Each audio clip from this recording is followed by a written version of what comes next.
Hello everyone, today we will talk about how to fix or how to solve the problem of highlights on Uber app. You will click on settings. In this page you can click on apps, default apps, app settings.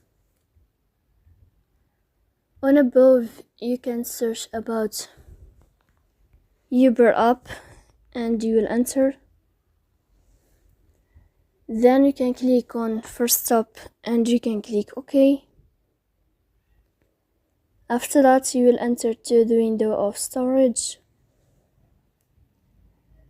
Here you can click on clear cache.